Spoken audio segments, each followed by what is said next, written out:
duhesh me ditë prej kujt po merr. I ka mësu pejgamberi sallallahu alaihi wasallam shokët e tij që të marrin prej tij dhe jo nga burime tjera, me çfarë do emri që dalin, me çfarë do pretendime që dalin, duhet me ditë referencën tënde, duhet me ditë prej kujt je mëson fen, nga se sot ka shumë burime të ndryshme, veçanërisht ato që vijnë nga bota virtuale, ato që vijnë nga rrjetet sociale, ato që vijnë nga interneti të shumta, që mund të duken burime të sinqerta, të sigurta, të argumentuara, por që janë plot helm, janë plot devijim, janë plot rrezik, veçanërisht për rinin tonë. Kush i merr prej me këto fjalë, prej meje,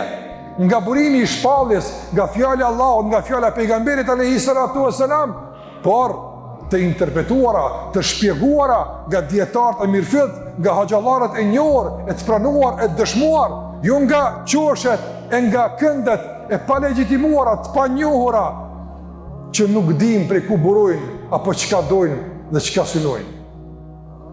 Kështu ka vazhduar këshilla në vazhdimsi të ndërlozur, edhe me sahabët e pejgamberit, edhe me tabiinët, me dietarët e mëdhenj kështu me radhë, gjithmonë janë përkushtuar në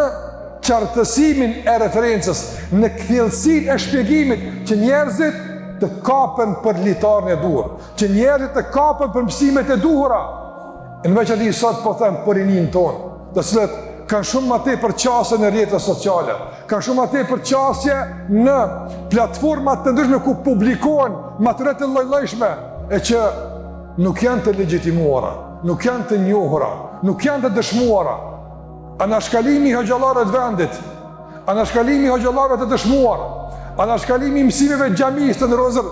është rrezik i madh për devijim, madje edhe rrezikim potencial për familjen dhe për shoqërinë. Dhe kjo është e dëshmuar dhe praktikisht, sikur që ishte e dëshmuar edhe teorikisht në mësimet e Allahut e të pejgamberit të dietarëve tonë. Kush i merr prej me këto fjalë, kështu thalli Ibn Mubareku, nga dietarët e mëdhej, kështu thalli Ibn Sirini, e shumë dietarë të jashtëm duke thënë, inna hadha al-amra din, fandhuru amman ta'khuduna dinakum. Kështu tha gjenerata e artë, kështu tha besimtarët e devotshëm, çështja është çështje e fesë, është çështje e besimit, është çështje të ardhmës, nuk është lojë serioze. Andaj shikoni prej kujt po e mësoni fen.